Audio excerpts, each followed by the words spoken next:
Hello everyone, কেমন আছো তোমরা সকলে? আশা করি তোমরা সকলেই ভালো আছো। আমি রুবাইত আছি তোমাদের সাথে। Welcome to my YouTube channel show with রুবাইত।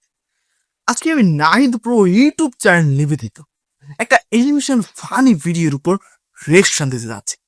যে ভিডিওটার উপর রিঅ্যাকশন দিতে যাচ্ছি, ভিডিওটার শিরোনামটা তোমাদেরকে পুরো শোনাচ্ছি। ভিডিওটার শিরোনামটা হচ্ছে মেসি ভাইয়ের বিসিএস কেলেঙ্কারি। এই ফানি অ্যানিমেশন ভিডিওটা মূলত মেসিকে নিয়ে। আর ভিডিও শুরু করার আগে আমি আপনাদেরকে একটা ওয়ার্নিং দিতে চাই, সেটা হচ্ছে আমি যতবার নাহিদ ব্রোর ভিডিও দেখেছি, মানে ওনার ফানি অ্যানিমেশন ভিডিওগুলো দেখেছি, হাসতে হাসতে আমার পেটে ব্যথা হয়ে গিয়েছে। তাই আমি আপনাদেরকে আগেই আমি ওয়ার্নিং দিয়ে দিচ্ছি, যারা বেশিক্ষণ হাসতে পারেন না প্লিজ ভিডিওটা এখানে স্টপ করুন, আর সামনে আগাবেন না। আর যারা মন করে আসতে চান তাহলে অবশ্যই ভিডিওটাকে কন্টিনিউ করুন। তাহলে চলুন আপনাদের সঙ্গে একসঙ্গে মিলে সম্পূর্ণ ভিডিওটা দেখে আসি। Let's get start. পোলা গতবার বিশ্বকাপ পাইছে, এবার বিশ্বকাপ খেলতাছে। এছাড়া নামি দামি অনেক ক্লাবে খেলে, যতই খেলো বিশেষ কাটার তোর না। আগে যদি জানতাম রে বন্ধু।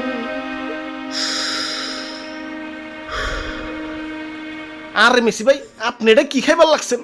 ধূমপান স্বাস্থ্যের জন্য ক্ষতিকর জানেন না? আর স্বাস্থ্য, আমার হৃদয় ভাঙ্গা টুকরা টুকরা হয়ে গেছে, আর তোমরা তো স্বাস্থ্য নিয়ে। কেন ভাই, কি হয়েছে? তোমরা তো জানোই বাংলাদেশের মানুষ আমাকে আর্জেন্টিনারে কি পরিমাণ সাপোর্ট করে। তাই একদিন সকল বাঙালি একটা নাম্বারে ফোন দিয়ে কথা কই, তো যে কথা সে কাজ। বাংলাদেশের একটা রং নাম্বার উঠিয়ে দিলাম ফোন। ফোনের ওপারে একটা মেয়া কণ্ঠ। হ্যালো। আহ, কি মায়াবী কথা বলতে বলতে ভালো লাগা থেকে আস্তে আস্তে কেমনে যে মাইয়াডারে ভালোবাসা ফেলাইছি টেরই পাই নাই। এখন ওই মাইয়াডারে সারা বাসম না। ওরে বাপুরে, ইয়া তাইলে বিয়া কইরা ফেলাও। ইয়া তোমার যে যোগ্যতা, খালি মেয়া না, ইয়া মেয়ার মাই সুদ্ধা বিয়া বইব। আমিও তো তাই মনে করছিলাম, কিন্তু মাইয়া ফোন দিয়ে কইয়া দিছে তাকে ভুলে যেতে। তার পরিবার নাকি এ বিয়ে কোনোদিন মানবে না।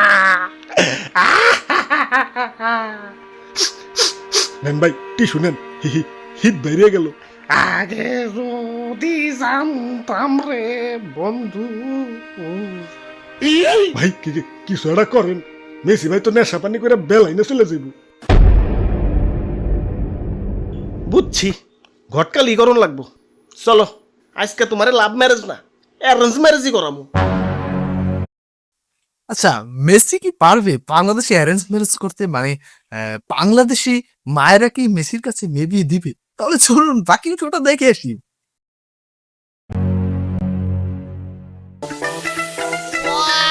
ঘটক সাহেব, আরে ওই ঘটক সাহেব, মাশাআল্লাহ মাশাআল্লাহ, কি সুন্দর চেহারা। আমার বিয়ার সময় আমার ঘটক এই মিয়া দেখছিল না?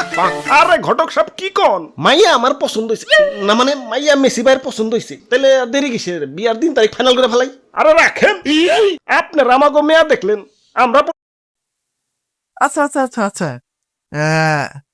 এটা কি টাকলা ডিজে হলো? আর সাথে কি প্রধানমন্ত্রী শেখ হাসিনা নাকি? প্লিজ কমেন্ট করে জানাবেন। তাহলে চলুন বাকি অংশটা দেখে আসি। পোলা দেখুন না, ইয়া দেখেন না করছে কেনা। পোলা একের পোলা, তিল পরিমাণ কোনো খুঁত পাইবেন না। পোলা তো দেখতে ভালোই। তাই ঘটক সাহেব, আপনার তো আগেই কইছি যে কেমন পোলার কাছে মেয়া বিয়া দিমু, ওগুলো মনে আছে তো নাকি? আপনি যে মন চাইতাছেন তার চেয়ে কয়েক হাজার গুণ বেশি যোগ্যতা আছে এই পোলা। তাই নাকি? তা পোলা কি করে? ফুফু ফুটবল খেলে। পোলা বিশ্বসেরা ফুটবলার। আরে কাম কি করে? কামই তো ফুটবল খেলা। কি যে কিনা মাঠে ঘাটে ফুটবল খেলে বেড়ায়, তার সাথে আমার মেয়ে বিয়ে দিব? মাঠে ঘাটে না তো, স্টেডিয়ামে। আরে হইল ওই একই, এমন অখাটে বখাটের সাথে আমার মেয়ে বিয়ে দিব না। আরে খালাম্মা বুঝতাছেন না, মেসি, লিওনেল মেসি এই ফুটবল খেলে 8টা ব্যালন ডিওর পাইছে। কি ব্যালন? আমাগো বাড়িতেও আছে। কত রুটি বানাই, অবশ্য রুটি বেশি গোল হয় না। ভাবতাছি আর একটা কিনু। মা তারি গো পাই। আরে তোমার না কইছি আমি সরকারি চাকরি আলা পোলা ছাড়া মেয়ে বিয়ে দিব না। আমার মেয়ের ভবিষ্যৎ তুমি নষ্ট করতে খারাইছো। আর ওই ঘটকের বাচ্চা, তো আমি কি কই দিছি আর কি পোলা দিয়ে আনছস? তোরে কইছি না বিশেষ কাটার পোলা ছাড়া আমি মেয়া বিয়া দিম না। দেখছে দেখছে কি কয়, বিসিএস ক্যাডার নিয়ে পড়ে রয়েছে। পোলা গতবার বিশ্বকাপ পাইছে, এবার বিশ্বকাপ খেলতাছে। এছাড়া নামি দামি অনেক ক্লাবে খেলে। যতই খেলো বিশেষ ক্যাডার তোর না। আমার মেয়া বিয়া দিমু সরকারি চাকরিওয়ালার কাছে। পোলা যদি মইরাও যায়, আমার মেয়া মাসে মাসে পেনশন পাইবো। আমার মেয়া লাইফ নিয়ে চিন্তা করুন লাগবো না। আর এই পোলা কি করে? মাঠে ঘাটে ফুটবল খেলে। মানে বিয়ে হওয়ার আগেই জামাইয়ের মৃত্যু নিয়ে পড়ে আছে, জামাই মারা গেলে পেনশন পাবে। আসলে বাঙালি মায়েদের কথা কিছু বলার নেই। স্যালুট। তাহলে চলো বাকিং শোটা দেখে আসি। আল্লাহ না করুক খেলতে যায় যদি পা ভেঙ্গা যায়। আমার মেয়ে কি সারা জীবন পঙ্গু জামাইয়ের ঘর করবো নাকি? মেয়ার জামাইয়ের পরিচয় দিতে পারব না। জামাই কি করে? ফুটবল খেলে। আর জামাই বিশেষ ক্যাডার। নাম শুনলেই তো 2-4টা টাস্টি খেয়ে পড়ে যাইব। হালাম্মা বুঝতাছেন না, মেসি ভাই আর বিশেষ ক্যাডার কিন্তু আকাশ পাতাল তফাৎ।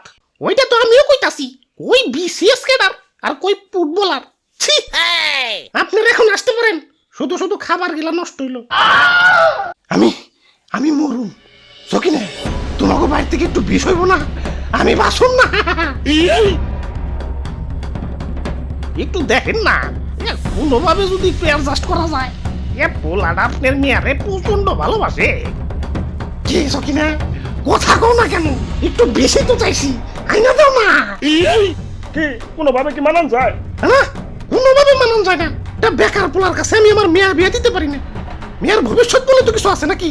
বিশেষ গ্রেডের না হোক, অন্তত 16 গ্রেডের একটা সরকারি চাকরি হলেও তো হইতো। তাহলে এক কাজ করি, পোলা তো দেখতে শুনতে ভালো, তাহলে একটা সরকারি চাকরি দিয়ে দেই। ঘুষ লাগলে আর কত লাগবো? 15-20 লাখ। কি কও? হ্যাঁ, সরকারি চাকরি হইলেই হইলো। জামাই মরলেও যাতে আমার মেয়া বয়ে বয়ে খাইতে পারে। তা বাবা, আবেদন টাবেদন কি করা আছে? ইয়ে মানে তা আবেদন করে নাই, করো। রেলেও তো সার্কুলার দিছে, 15-20 লাখ যা লাগে দিমনি।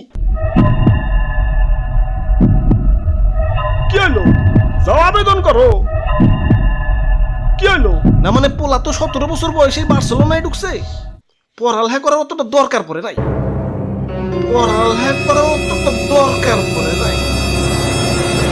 তার মানে সরকারি চাকরি করার যোগ্যতাও নাই।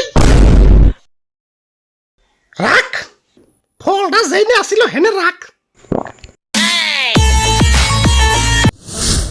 সম্পূর্ণ ভিডিওটা তো তোমরা দেখতেই পেরি। তো সম্পূর্ণ ভিডিওটা তোমাদের কাছে কেমন লেগেছে অবশ্যই কমেন্ট করে জানাতে ভুলবেন না। সত্যি বলতে এটা একটা ফানি ভিডিও ছিল, তবে এখানে কিন্তু শেখার মতো অনেক কিছু রয়েছে। দেখুন, বর্তমানে ভারত বাংলাদেশের মধ্যে একটা বেশি ট্রেন্ডে চলছে হচ্ছে গভর্নমেন্ট জব। মানে গভর্নমেন্ট জব যদি থাকে তাহলে মেয়ের বাইরে একেবারেই পাগল হয়ে যায়, মানে মেয়েকে সেই ছেলের কাছে বিয়ে দেওয়ার জন্য। তবে যদি কেউ বিজনেস করে, যদি কেউ আদার্স কোনো কাজ করে, তাহলে সেগুলোকে প্রাধান্য দেয়া হয় না। মানে সমাজের মধ্যে এরকম একটা চল কিন্তু এখন চলছে। তো একটা বিষয় আপনারা খেয়াল করুন, যদি কেউ বিজনেস করে সে কিন্তু মান্থলি অনেক টাকা ইনকাম করে, আর যদি কেউ গভর্নমেন্ট জব করে তাহলে সে মান্থলি 20 থেকে 25,000 টাকা ইনকাম করে। তো সেক্ষেত্রে মায়েরা কেন গভর্নমেন্ট জবকে প্রাধান্য দেয় জানেন? ওই যে স্বামী মারা গেলে মেয়ে পেনশন পাবে, এই লোভে। তবে এখানে একটা বিষয় কিন্তু বোঝা রয়েছে, গভর্নমেন্ট জবের থেকে কিন্তু হাজার হাজার লক্ষ লক্ষ গুণ এগিয়ে আছে একটা বিজনেস। ঠিক আছে, বিজনেসের উপর কিন্তু কোনো কিছু নেই। এখানে আমি ফুটবলারের বিষয়টা তুলে ধরছি না, বিজনেস দিয়ে আপনাদেরকে বোঝানোর চেষ্টা করছি। দেখুন, যে বিজনেস করে সে মান্থলি এবং ইয়ারলি যে টাকা রেভিনিউ আয় করে, একজন গভর্নমেন্ট জব করে কিন্তু 5-6 বছরেও সেরকম আয় কখনোই করতে পারবে না। তবে এই যে মানুষের মধ্যে একটা মেন্টালিটি তৈরি হয়েছে গভর্নমেন্ট জবে, এটা কিন্তু একটা সময় সেই ফ্যামিলির যে মেয়েটা থাকবে সেই মেয়ের ফিউচার নষ্ট করবে। আমার কাছে এটা মনে হচ্ছে। তো ভিউয়ার্সগণ, এই বিষয়টা নিয়ে আর কি বলবো? তো আমার মতে এই যে গভর্নমেন্ট জবের যে ভাইরাসটা মানুষের মেন্টালিটিতে ঢুকে গিয়েছে, এটা আসলে রিমুভ করা প্রয়োজন। ঠিক আছে, আপনার কি মতামত এই বিষয়টা নিয়ে অবশ্যই কমেন্ট করে জানাতে ভুলবেন না।